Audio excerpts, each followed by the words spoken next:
Before you watch the video, we kindly ask that you hit the like button. It costs you nothing, helps us a lot. On to the show. Super Duty Tough Work. Got an interview this week. You know, changing things up for everybody out there. This is actually an interview that I did maybe a couple months ago. And due to technical difficulties, we were unable to drop it. But joining me in the studio today is my friend, fellow former rhyme partner, my Southside Columbus brethren, Frank, or AKA Southside Frank. Yeah. AKA, let me think, Flip. The early riser. The early riser, the urban Kiwi. The urban Kiwi. You know, brothers be having mad aliases. Yeah, I remember all those, man. Yeah, man. So me and Frank go way back, and what I wanted to have him on the show to talk about is his career as an artist, because he's got a very unique story, and his story is actually one where he started later in the game. And so Frank was always into drawing, but he didn't necessarily follow that path first. And then later on, he's now following his artistic path and went back to school at a later age. And I thought it would be a very good conversation to have with people and for listeners of the show about art and how you can pursue your art later in life and you can have success with it. And there are advantages to doing certain things later than when you're younger. You may not be able to focus as well. And so this episode is about, going back to school at a later age, art school specifically. And, so we'll take a break and we'll be right back. We got you stuck off the realness, the most infamous, you heard of us, official podcast murderers. The show comes equipped with viewpoints to share, grown man ideas for all those who care and want to grow, so go ahead and download every single week with a brand new episode. You're not alone in this world, cousin, so we share information and honest discussion and keep repping a culture like we supposed to. They spread gossip, but they never come close to. I can hear it inside their tone. They talk about the industry but never left their home. You get laced up with bullet points and such, plus empowering topics that they never would touch. You can put your whole network against the team, but Super Duty Tough Work's the MVP. Most valuable podcast on MP3. Priceless info, but all of it's free. So take these words home and think them through. Super Duty Tough Work is coming at you. You are now listening to Super Duty Tough Work with your host, Blueprint. Raw and uncut. Adult conversations. No shucking, no jiving, and no bullshit. This week's episode of Super Duty Tough Work is sponsored by the brand new project from Los Angeles MC, fellow podcaster, and friend of the show, Cookbook, and his brand new project, Portlangeles 2, produced by Portland producer Sherbert, which is out right now. Some of y'all may know Cookbook from his time as a member of the LA Symphony. Some of y'all may know Cookbook from his time hosting a podcast with Merce, but a lot of people just know Cookbook as a guy who's been holding it down on the West Coast for a long time as an MC.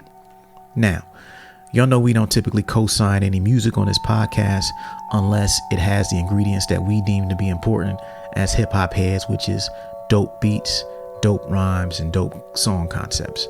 This record's got all three.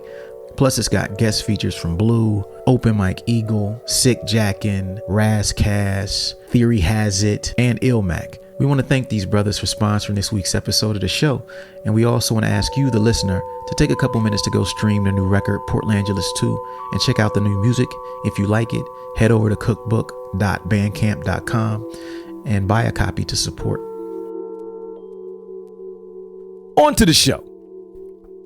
Brother Frank, let's talk about your art career starting out, because my first time seeing your art was, I think, at DJ Prisms. Yeah.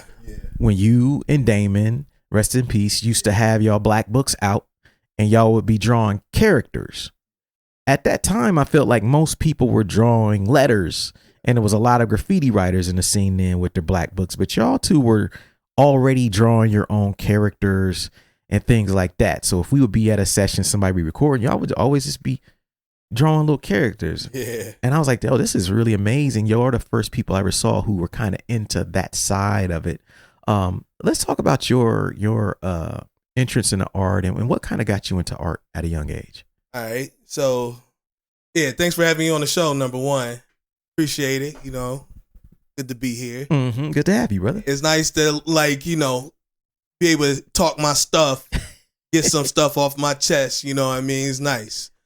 Yeah. So, yeah, I mean, I was drawing since I was a little kid. Mm-hmm. My father, he was an artist in his own right. Okay. He was many things though. Like he used to tell me, he passed away when I was 11, but he used to tell us, you know, all these crazy jobs. He worked as a zookeeper or working, and you know, being in the army, you know, all kind of jobs and stuff. But he still drew every now and then. And then especially, I guess, before I was around, because he kept some of his drawings and paintings. Yeah.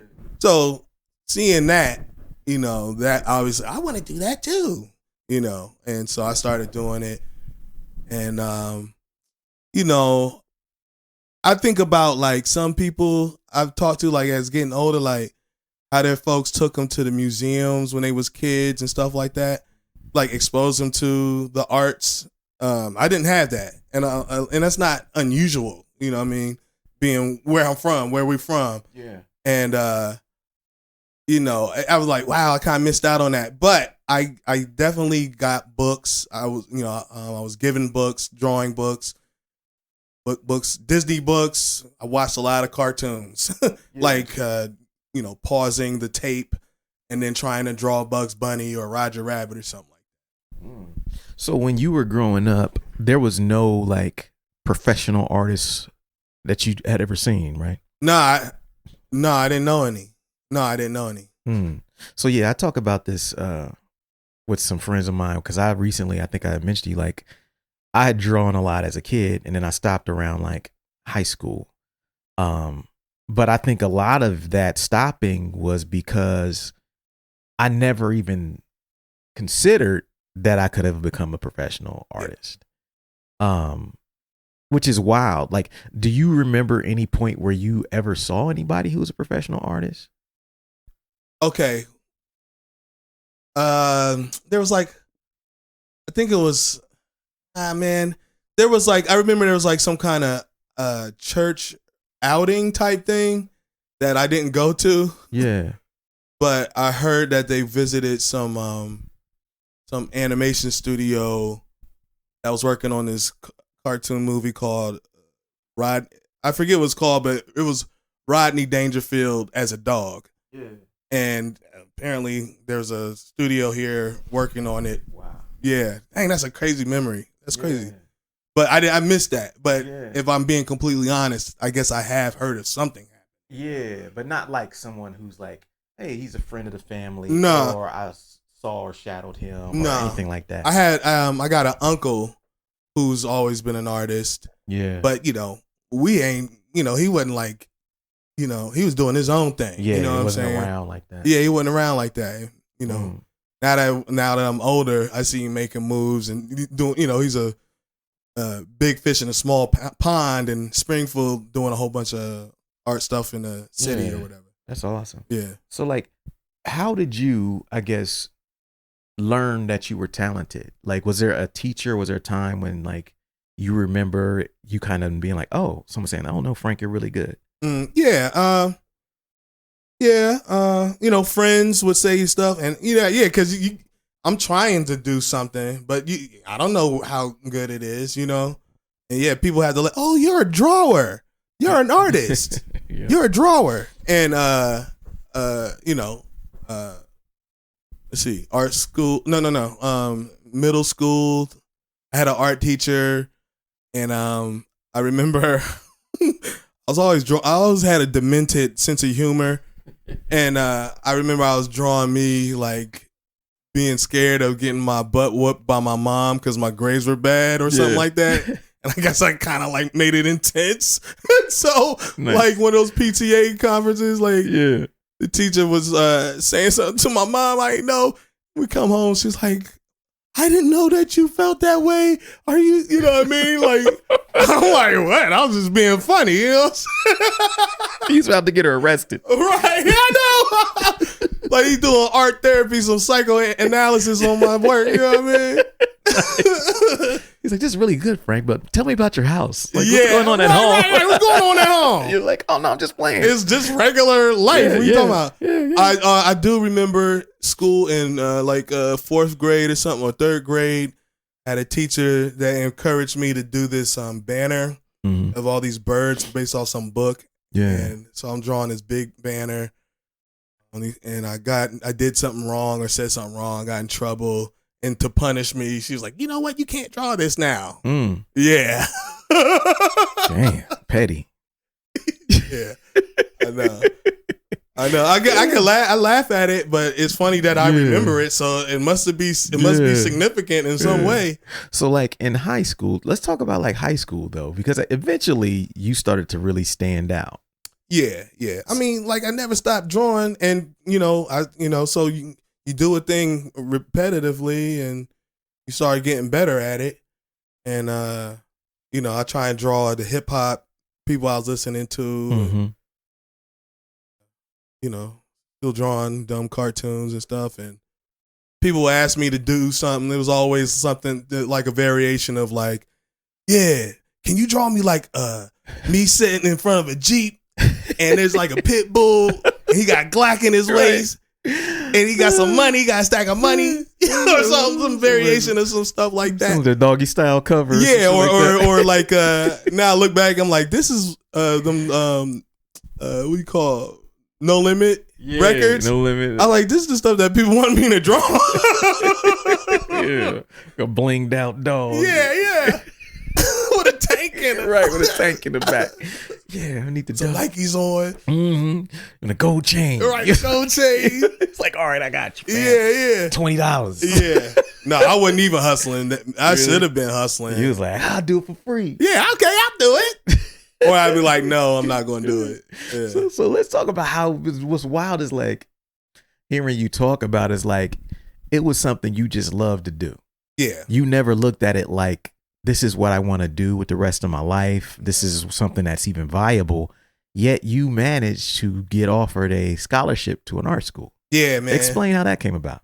So that was high school. I went to Northeast Career Center, and like that's you go there in 11th grade and 12th grade. Yeah. And so I went there in 11th grade, and it was weird. Like the teacher in the 11th grade, Northeast, her husband fell ill, so she couldn't do the class. She was out of class, so we just had substitute after substitute. And I feel like I really didn't learn much, you know what I mean? We was in there kicking it though and drawing like crazy. I made some good friends in that class. And then the 12th grade part, I had a new teacher, and she had a newborn baby who ended up having an illness or something like that. So she was out for the rest of the semester, and we had substitute after substitute.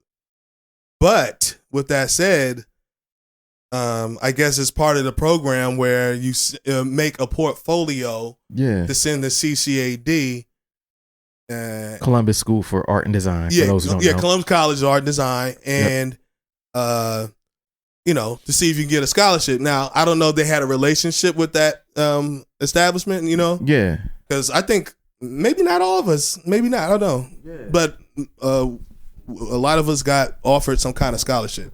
Nice. And I didn't follow up on it. So they were like, hey, we looked at your portfolio. It's great. We want you to come over here and go to school at CCAD, which for those who don't know, CCAD is a super well-respected art school.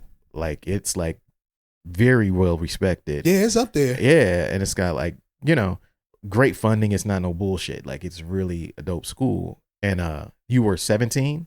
Yeah, 18, probably. 17, 18? Yeah, probably. Yeah, 16, 17. Yeah, you're just like, nah, no thanks. Here's the thing, in hindsight. Yeah, like I get it, but it's like, it's wild because it shows to me like you were just on some pure shit. Yeah. You hadn't even thought about Couldn't see it. Yeah, he couldn't see it. Didn't even think like, oh no, this is a path. Yeah. And because there was no one around you who had been on that path. Yeah. It wasn't like you went and visited these schools and you talked to artists who were in their 20s or were like, hey, you know what, you can do this, you can do that. Mm-hmm. There was none of that, right? Right. No, I mean, and I, no, like trying to put somebody down and nothing like that, but I didn't have anyone encouraging me to do that type of thing. Yeah. And, typically, I don't know about everybody, but, oftentimes, at least coming up, like in a black community, that's not a thing. Yeah. Like, you want to be an artist? You ain't getting no money from that. Yeah. You don't make no money from that. That's real. You know what I'm saying? But now that I think about it, it's like literally everything you look at it was started on a piece of paper. Yep. You know what I mean? Yeah. So, it's deep that you just remind me of. My mom said the exact same thing you said. My mom is a doll artist and grew up drawing, but none of her siblings did it. And so she said she never considered it art or never went into it, especially because she was always told there ain't no money in art. Why you wasting your time with that? You can't pay no bills with that. Mm-hmm. And so she kind of got discouraged and did everything else. Yeah. She always did art on the side and found her way, like you, but it's deep when you think about how so many artists are just giving these messages or they're just not in the right environment to cultivate what they have right then and there. Because if you take that inherent talent and natural gift you had, and if you would have balanced it with someone to say, oh no, here's a path that people who are talented like you normally take. Yeah. Here are the ways that people who are talented like you can and do make money. And here's how to get here. You can choose your own path, but there are paths. Yeah. I think it would have been completely different and you might have chose something different at that time. Yeah. And, it's weird too, because now I'm thinking about it like, CCAD also had things for students, for kids, where you win some kind of little, I guess, scholarship. They go, so you can do their weekend classes. Yeah. And me and my brother, we used to win those things and go. So we were already familiar with the campus because we went to those things on a weekend. But like now that I'm talking about it, it looks like it's almost like it was, something by design. Yeah. Because I wasn't thinking like, I'm gonna go here one day. Right. You know what I mean? My mom was just trying to keep us off the streets. Oh, y'all don't want to play football? Go up there. Yeah, the boys club. All right, try this one. You know what I'm saying? Yeah. That's deep, man. Yeah. Hell yeah. So we'll take a break and I want to come back and talk about like the time that you weren't in school and what went into your decision to come back. And so we'll take a break and we'll be right back. Quick announcement. Over the years, we've frequently been asked by the listeners of our show if we would ever open up our platform to the public for advertising. We've always been interested in doing it, but in the past, we never had the systems in place to make it work properly. I'm proud to announce that we are now officially accepting advertising from the public on Super Duty Tough Work, meaning if you are a business owner or an artist and would like to create more awareness about your product, service, or release on our platform, we're now in a position to be able to do that. For more information, email us at superdutytoughwork@weightless.net. That's superdutytoughwork@weightless.net. Tell us a little bit about who you are, what you would like to promote, and we'll get back to you as soon as possible about whether it's a good fit and go from there. Thanks for your time. Back to the show. This week's episode of Super Duty Tough Work is sponsored by the brand new project from Los Angeles MC, fellow podcaster, and friend of the show, Cookbook, and his brand new project, Portlangeles 2, produced by Portland producer Sherbert, which is out right now. We want to thank these brothers for sponsoring this week's episode of the show. And we also want to ask you, the listener, to take a couple minutes to go stream their new record, Portlangeles 2, and check out the new music. If you like it, head over to cookbook.bandcamp.com and buy a copy to support. Back to the show. Commercial break over. We are back. We are back. Super Duty Tough Work interview this week with my guy, Southside Frank. If you're on Instagram, follow Southside Frank, right? Yeah, Southside Frank _0.2. 0.2. That's him. me. You'll see some drawings there of his style. And follow him on there. Nothing but just dope artwork and things like that.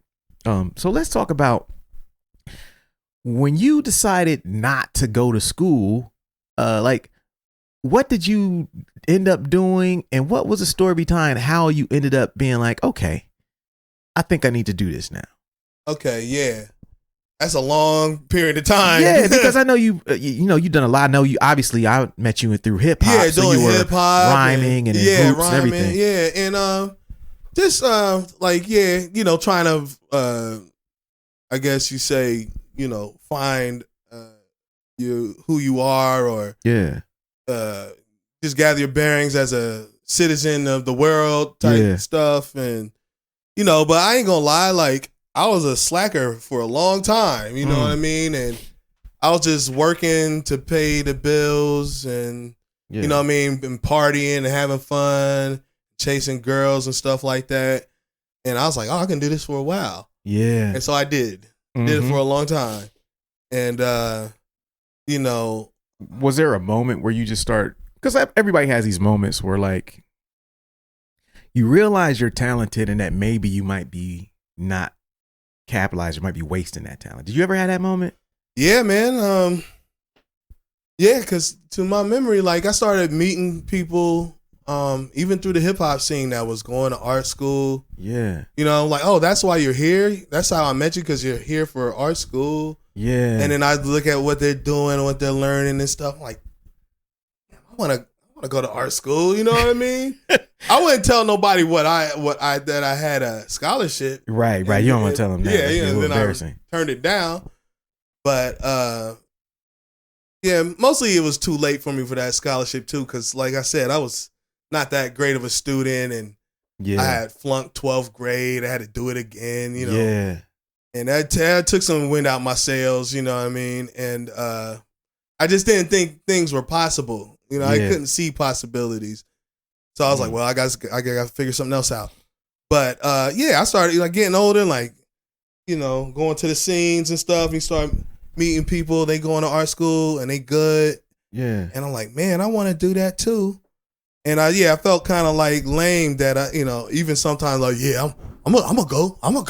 You know what I mean? Just talking, but never really making no motion toward that, And then,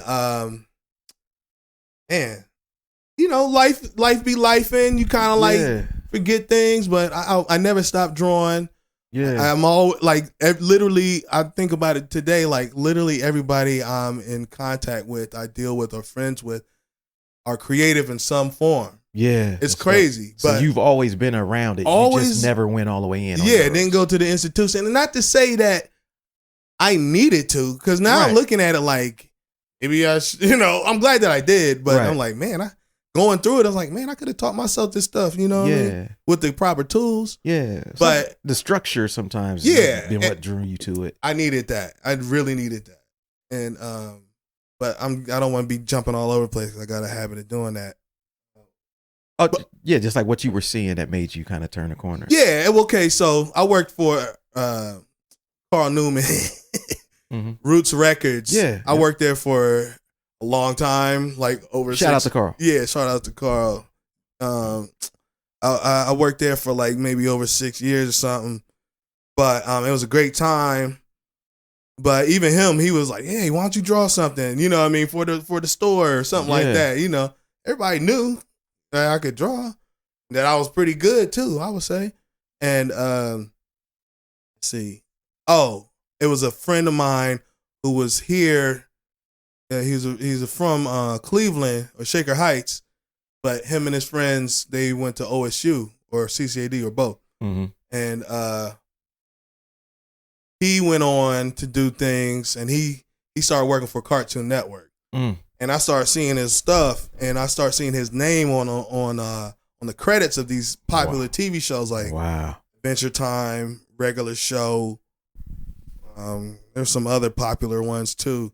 And it would be like storyboard artists, you know what I mean? Or just a different job, And one time I just hit him up. I was like, man, you think I could do that? You think I could, because he also went to Cal Arts and he went to some fancy art school in France or something like that. Yeah. But I was like, man, you think I could go to art school or is it like too late? You know what I'm saying? And because by then I'm like in my late 30s, you know? Yeah. And like, man, just apply. And I actually did. And, I had to work on a portfolio real quick. Cause all over again. It's all like deja over again. Vu, right? Yeah, all over again. At least I kind of knew what they were talking about. You know what I mean? So, I'm running around the city trying to draw landscapes and people and objects and, you know what I mean? All the things that they want to see in a portfolio. And, I got the scholarship, man. All over again. Yeah, it happened again. Lightning struck twice in the same place. Yeah, not only that, like now that we talking about it, like I remember there was periods of times I would walk to CCAD because they had a supply store that's open to the public. That was really nice. But I even went in there like, do I still have that scholarship? You know what I mean? Like, if I still in the file, you look like I still get that money. They was like, sir, we didn't have computers back then. Yeah. It's probably you gotta look through these index cards. Yeah, right. Give us like 3 weeks to look up your record. Yeah. So I was like really surprised that I got a scholarship again, and I'm like, oh, it's like a doors being open. You know what I mean? Yeah, that's amazing, man. Yeah. So were you nervous at all about going back? Because by then, like you're saying, you were in your late 30s, almost 40 years old when you went back. Yeah. Were you nervous about that aspect of it? I mean, maybe a little, you know what I'm saying? Yeah, of course I'm self-conscious, man, because, man, my nephew was up in there, man. My nephew was up in there. What you doing here? He's ahead of me. Damn. Uncle Frank. You coming to class today, Uncle Frank? Give me a ride, Frank. Right. Like, man. And he was so encouraging, and he's always been a tech savvy dude. He still is. Yeah. And he put me on to computers and like how to draw on a tablet. I ain't do none of that stuff. You know? I was like, I gotta learn this, Yeah. And my sister was so supportive. Like, I probably wouldn't have made it if it wasn't for her. Beautiful. You know what I mean? Because she had her son, her daughter. She walked them through and helped them through college, so she knew what to expect. And so she's like, I'm going to help you. And she sure enough did, Damn. in many ways. But so I'm like in debt to her. Like someone said, a heart debt. I was like, oh, yeah, because, Anyway, so I was a little self-conscious about that. But there was a lot of young people there. But there's also people around my age and older. Okay, nice. You know what I mean? And it really made me think, my mom, she was a high school dropout. Yeah. And she ended up going back to school, after my pops died. And she really like stepped her game up and ended up working a computer job for the city, And she was a great example of it ain't too late. Yeah. You know what I mean? And I got a sister who was at Stanford, you know what I mean? Ended up getting her PhD or whatever. Wow. And, she had kids at the same time and she was dealing with health ailments. Wow. So I'm like, I ain't got no excuse. None. I got to run.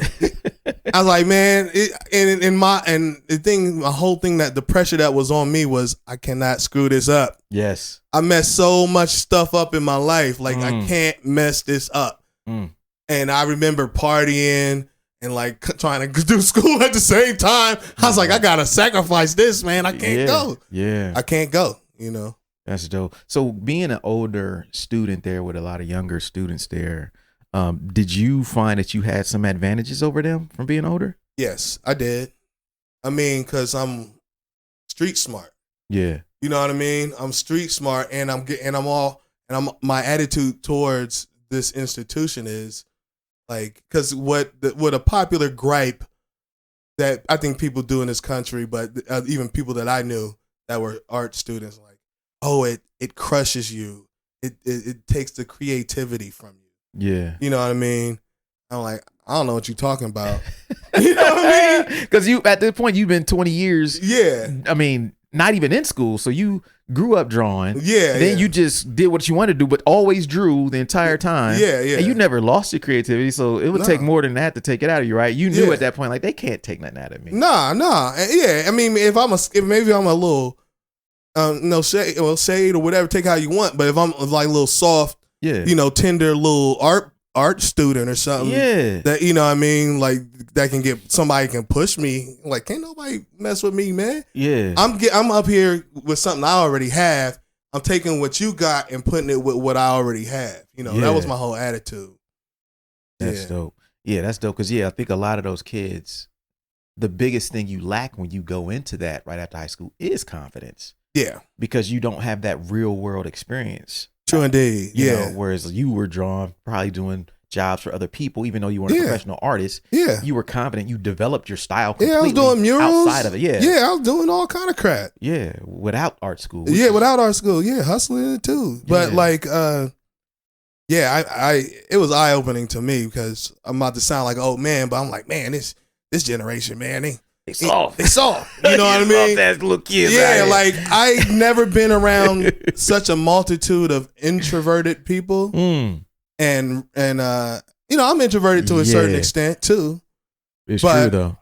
But I'm also extroverted, but like you gotta shine at some point in time.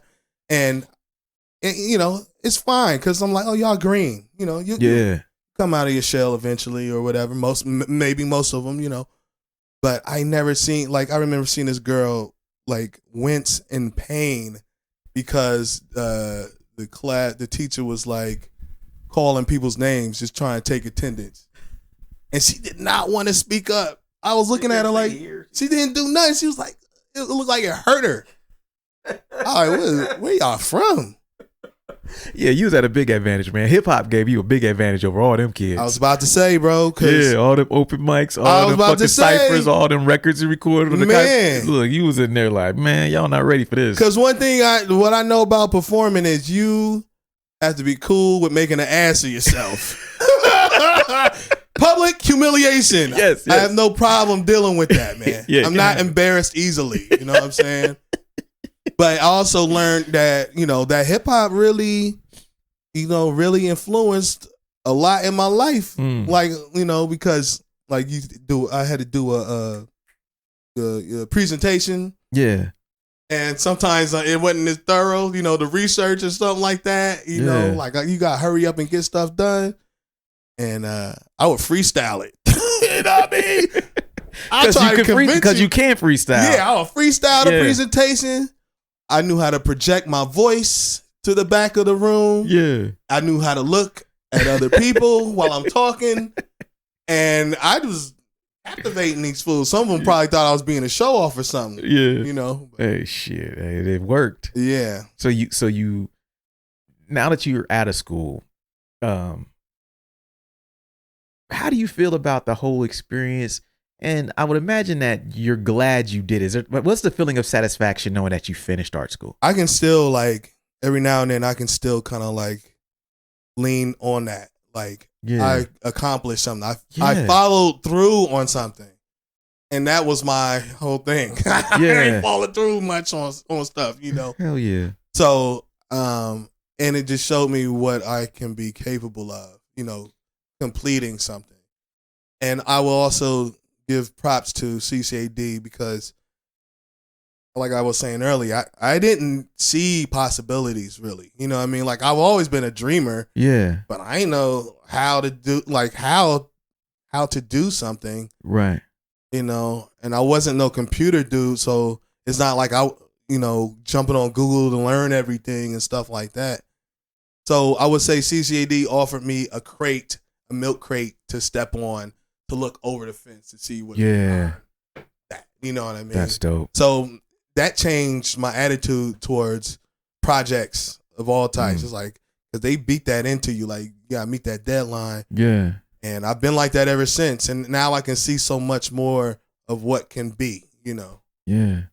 That's beautiful. So we're going to take a break and I'll come back in this last section. We're going to talk about like some of the projects that you got going on. because you're involved in a lot of dope projects in the community. So we'll take a break. We'll be right back. Are you an artist who has the talent to succeed, but has a hard time executing?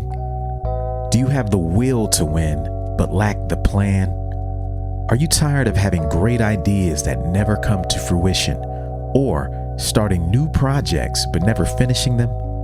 If you answered yes to any of these questions, reach out to me at superdutytoughwork@weightless.net to book a one-on-one coaching call. Tell me a little bit about who you are, what you're trying to do, and I'll see if I can be of service to you. Have a great day. This week's episode of Super Duty Tough Work is sponsored by the brand new project from Los Angeles MC, fellow podcaster, and friend of the show, Cookbook, and his brand new project, Portlangeles 2, produced by Portland producer Sherbert, which is out right now.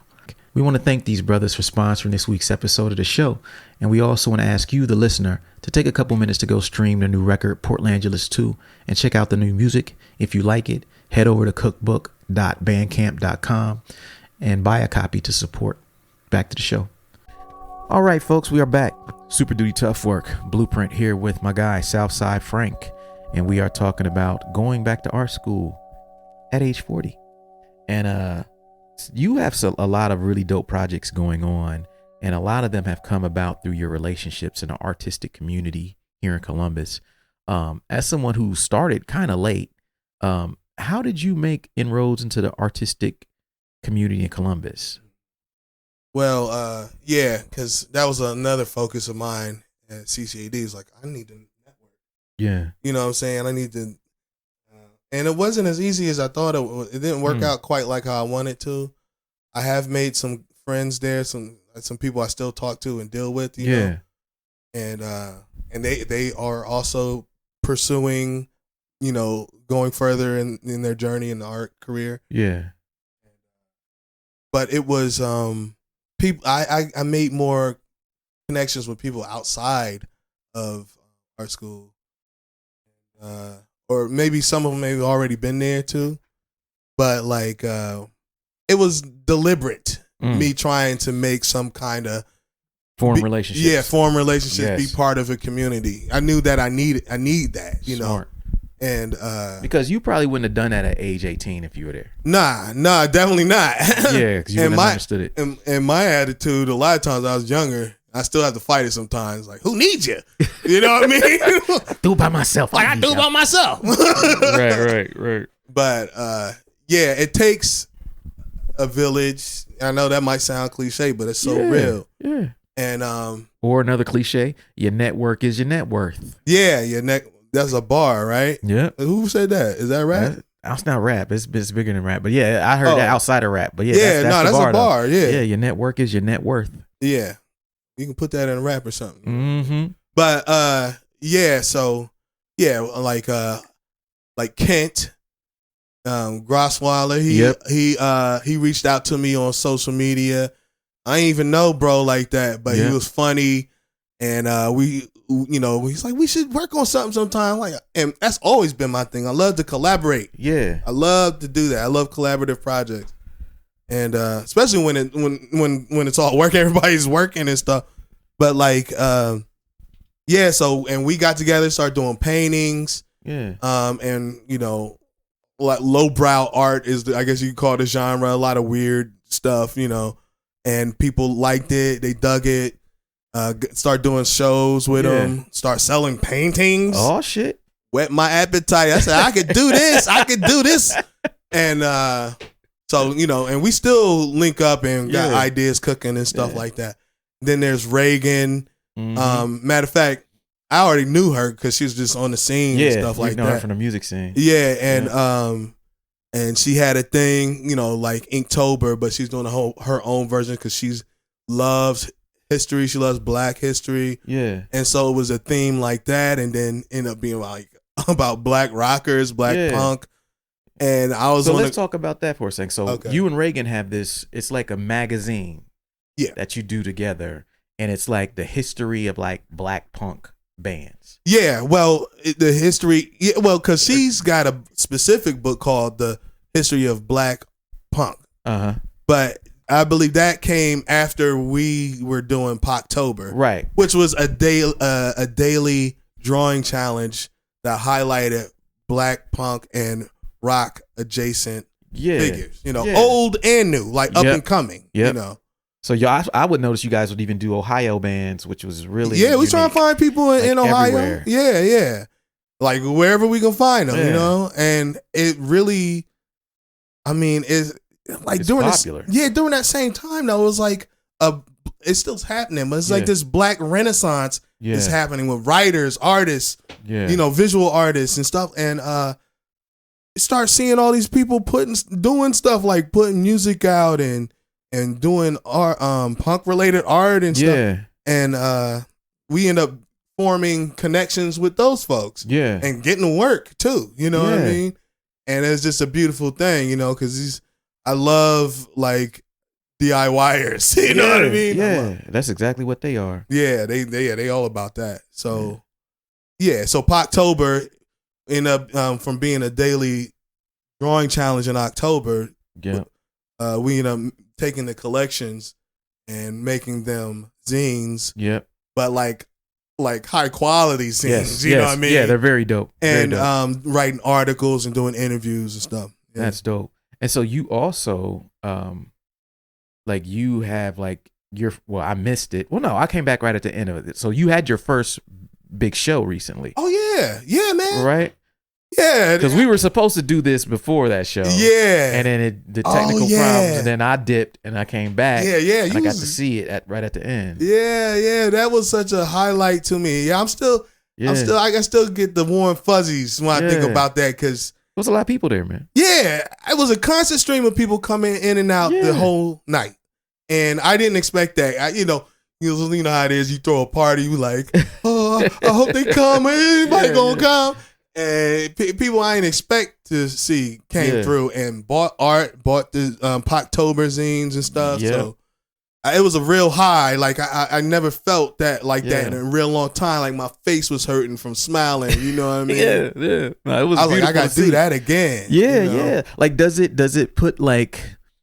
I guess, does it validate certain things you might have thought about what to do next? Like sometimes, like if I have a successful show or something, I'm like, oh, this is what I did right. That kind of led to that. I see how that I should do more of this, some more of that. Did you have any of those moments? Well, once again, speaking on experience and stuff, like I just went with what I knew about throwing a show. Yeah. And so promotion has to be strong. Hip hop. Yeah. You got to hit the streets. Yeah.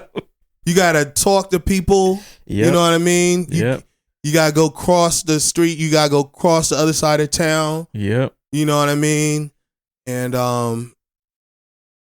so I mean, I would just beef that up.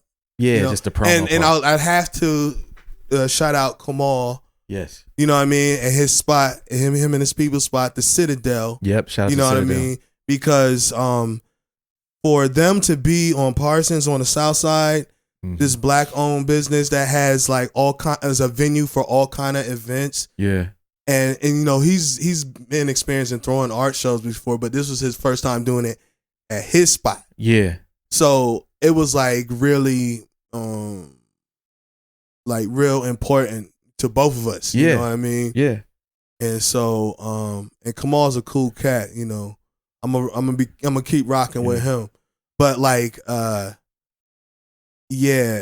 I mean, for that to exist out there, it's just like they ain't never been nothing like that. In my 5 eyes. minutes from the house, I was happy. Yeah, I was like, oh, that's right up the street. Yeah, you know what I mean? Just go around the corner, bro. I'm definitely going. Yeah, so we need more of that, and we need more supportive things like that happening on this side of town. I believe, Yeah. And I mean, I'm sure, as things get more gentrified out here, I will have opportunities to do murals and get some bread for it.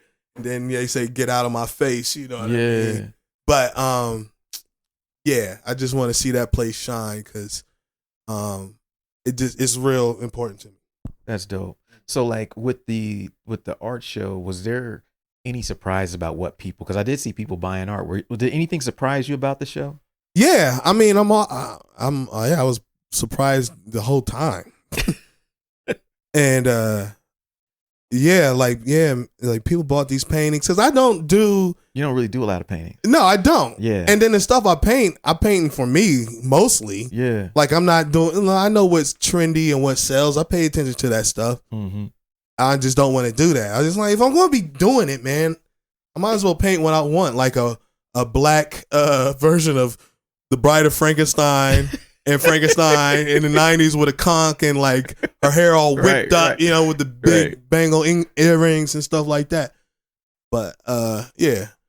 So I mean, you know, you can this is like anything else, whatever your niche is, you can find an audience for it. Yeah. So I just want to I learned that I want to expand and think more of what to produce and that I would like to see. You know, as far as painting goes. Yeah. That's dope. That's dope. So let's tell the people like what you have coming up next and where they can find you.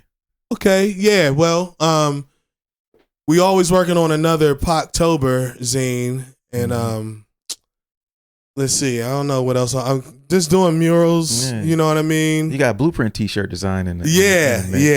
Yeah. And something else too. There's something else going on. Well, if you can't remember, we'll throw it in the notes of this episode. But you can find me on Instagram like everybody else, and check out the website, SouthsideFrank.com. Okay, nice. You know what I mean? Yeah, that's what we have. Him. Yeah, we got the zines for sale up there if anybody's interested. But yeah. Oh, one last question: what would you tell someone else who is older if they said, "Man, I'm thinking about going back to art school. Should I go?" What would you tell them? You know, I'm an advocate for reinventing yourself. Yeah. And I tell them, you know, you can do that. You know what I mean? But being that I went through it, I would probably tell them don't do it. You know what I mean? Like you don't need to spend a whole bunch of money. You would say do it another way. Yeah, do it another way. Learn it, but don't necessarily. You don't need an institution. Right. You don't need an institution to do that. There's and with all these things available online, like these different kind of classes and whatnot. Yeah, you can figure it out. You know what I mean? I guess you need to get some bread up to get you a computer or a tablet or something like that. Yeah, but the structure I think is probably the most valuable thing to some people. Yeah, it was good for me more so than you know what I mean. Like I needed it. Right. Yeah, I needed it because I mean, if I had to do website classes. I wouldn't have been able to do it, man. I'm too easily distracted. I need to be in a physical space. Yeah, see, and that's the beauty. It's like, some people, they need to go to courses. Some people are disciplined enough to pull off self-study. Yeah. And we did an episode a long time ago. It was called like, why college sucks, but why you should go anyway. Yeah, I mean, and the main reason that I said people should go is because they're not structured enough to do it on their own. Yeah, but it's not to say that college is necessary. And don't get me wrong, like I'm a DIY dude. Like I've always there was a subject I'd go to the library and get the book and try and read up on something. You know what I mean? But it was definitely school that taught me a better way to study. Yes, you know what I mean? Yes, that's dope. Well, thanks for being here today, Frank. For having me. Appreciate you, brother. So out there, Super Do Tough Work. We want to thank our sponsors for this week's episode. We want y'all to go and support them, and as well as go follow Frank and support his art. And if you are in Columbus, definitely check out one of his shows. You'll be seeing his art all over the place, I'm sure. And we'll see y'all next week. All right, peace. Thank you for listening to Super Duty Tough Work. Subscribe to the podcast on iTunes. Follow the podcast on SoundCloud. Peace. Shoot, I got styles already that's more complex that nobody know about. I mean, super duty tough work.